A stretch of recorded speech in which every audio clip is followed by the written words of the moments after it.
বন্ধ্যাত্বের কারণ ও তার চিকিৎসা নিয়ে কথা বলবো আজ। একজন পূর্ণাঙ্গ রমণীর ডিম্বাশয় থেকে প্রতি মাসে একটি করে ডিম্বাণু নির্গত হয়। ৪৫ বছর বয়স পর্যন্ত প্রজনন বয়স ধরা হলেও ৩৫ বছরের পর থেকে প্রজনন ক্ষমতা কমতে থাকে।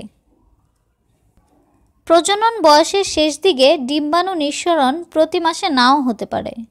প্রজনন বয়সের মধ্যে প্রতি মাসেই একজন মহিলার ২৮ থেকে ৩৫ দিন ব্যবধানে ঋতুস্রাব হয়ে থাকে।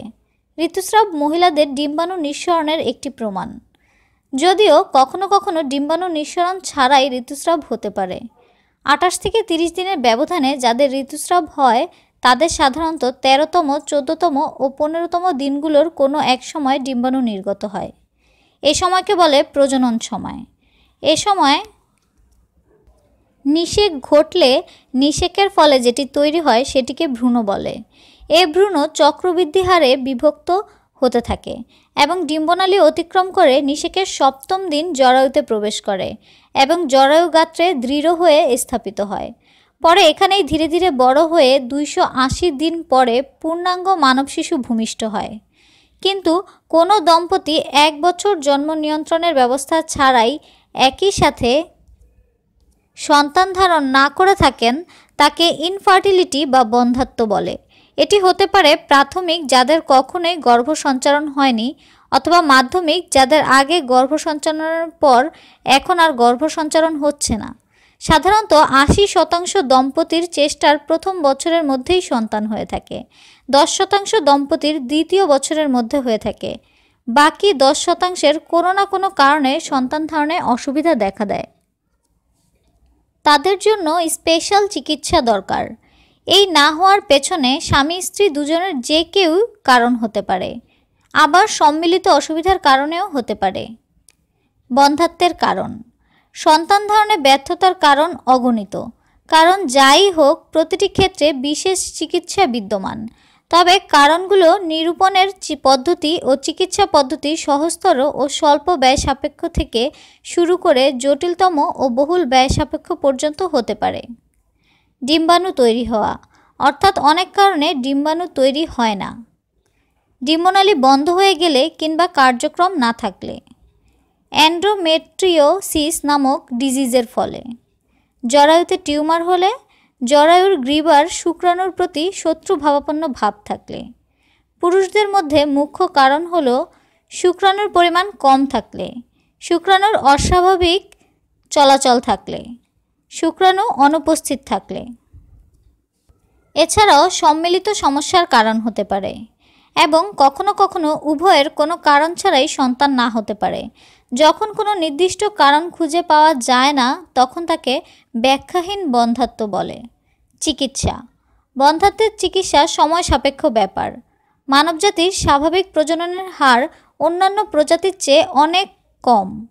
জনসংখ্যা বিস্ফোরণের দেশে বাস করে একথা অবিশ্বাস্য মনে হলেও সত্যি এটি যে ১০০ জন দম্পতি যাদের কোথাও কোনো সমস্যা নেই, তারা তাদের প্রজনন সময়ে একত্রে বসবাস করলেও মাসে গর্ভ সঞ্চারণ হবে মাত্র ২০ জনের। স্ত্রীর বয়স বাড়ার সাথে সাথে এ হার আরও কমতে থাকে। সন্তান ধারণে ব্যর্থ হলে স্বামী স্ত্রীর কোথাও না কোথাও সমস্যা বিদ্যমান থাকা স্বাভাবিক।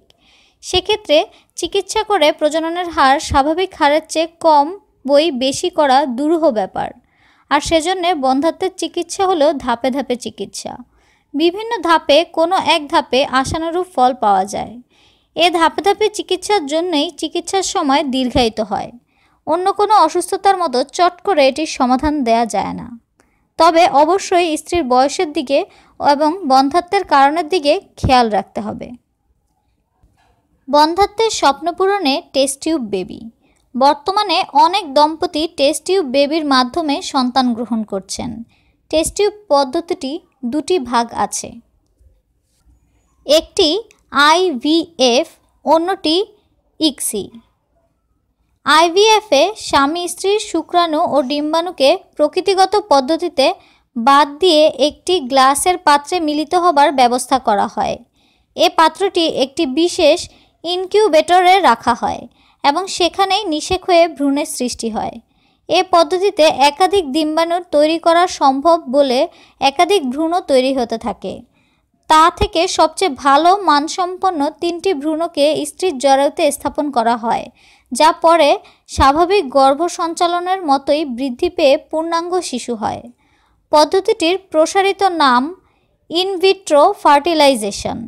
ভিট্রো একটি ল্যাটিন শব্দ যার ইংরেজি পরিভাষা গ্লাস।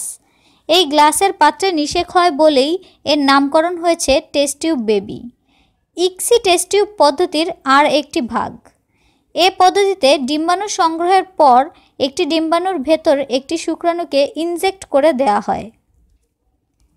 আইভিএফে একটি পাত্রে একটি ডিম্বাণুর সাথে 50,000 থেকে 1 লাখ শুক্রাণু ছেড়ে দেওয়া হয়।